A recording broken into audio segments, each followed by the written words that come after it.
If you want to start ethical hacking, you need to know this. Hey everyone, welcome back to another YouTube video. My name is Inzamam and I'm a cybersecurity specialist. In today's video, we'll be discussing 4 things. Number 1, what is ethical hacking or penetration testing? Number 2, what are the different methods for ethical hacking or penetration testing? Number 3, what are the different types of ethical hacking or penetration testing? And number 4, what are the different possible targets in ethical hacking? Alright, so before we jump into the number 1 part of this series, let's discuss the cybersecurity basic principle.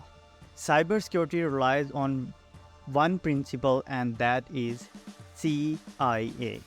CIA means confidentiality, integrity, and availability. When I say confidentiality, integrity, and availability, let me explain you this with a basic example. In this example, we'll cover all of these 3 things. Number 1 is confidentiality. For example, you work for a company, you have your date of birth, your social security number, your IDs in that company's database. You do not want that data to be exposed to a different people other than you. That means you want to make sure that your information in that company is secure. Number 2, integrity. Integrity means the information remains unchanged throughout its life, right? You don't want your social security number or date of birth get changed in company's database. You are concerned about that. So this is an integrity, means you don't want to change your information at any cost. And number 3 is availability. So whenever you need this information, this should be available to you. Let me give you another example on availability. For example, you work for a company and they have a website where you log in and check your payroll. And over the weekend, when you get a paycheck, if your website is not available to you, means availability of that data is not there for you. So this is the basic principle, CIA, confidentiality, integrity, and availability.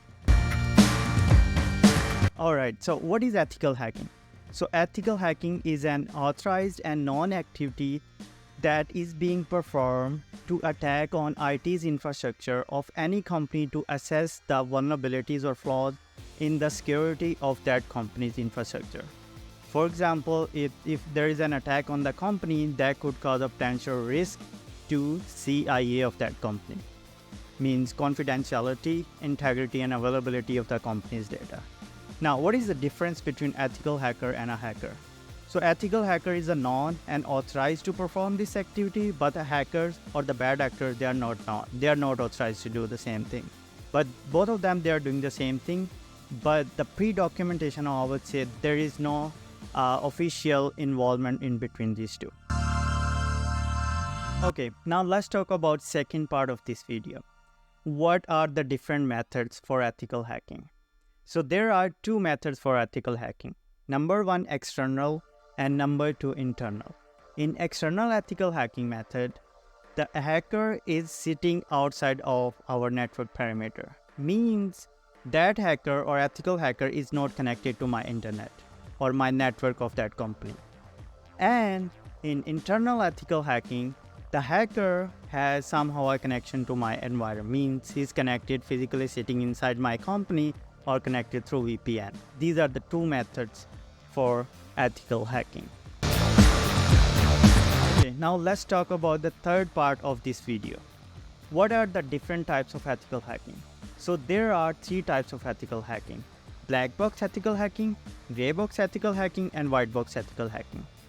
In black box ethical hacking, we provide least information to the hacker. Means the hacker does not have any specific information to the environment, and hacker can use any open to public information, for example, domain of that company. Like if we talk about abcd.com, they must have that information. That's it. We do not provide any specific information of my environment.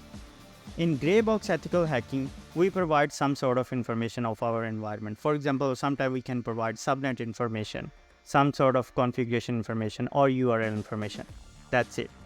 And in white box ethical hacking type, we provide maximum information. For example, we provide admin credentials to perform admin capabilities. we can provide some configuration of the system. If we are talking about web hacking, then we can provide source code of that web app. So means we provide maximum information in white box testing. So black, gray, and white box ethical hacking. Okay, now let's talk about the last part of today's video, and that is what are the different targets in ethical hacking. So in ethical hacking, the targets can be defined by the company and really depends on the requirements, and we can find this in statement of work, or I would say SWO. So what could be those different targets? Let's just discuss the common targets, and that is number one, network target, web application, phone, API calls, thick clients, hosts, servers, cloud infrastructure, physical security, employees, IDS, or I would say intrusion detection system, IPS, security policies. I mean, there can be many targets, but these are very common targets that every company, most of the time, they do on these kind of targets. So this was just a high level targets that I shared with you guys, but there can be many targets, and we can find that in company's documentation. Alright, that was it for today. If you have any questions or concerns, please do let me know down there in the comment, and I'll try to answer those questions. And stay tuned, I'll be sharing some more videos on this series. Thank you very much. Enjoy YouTubing.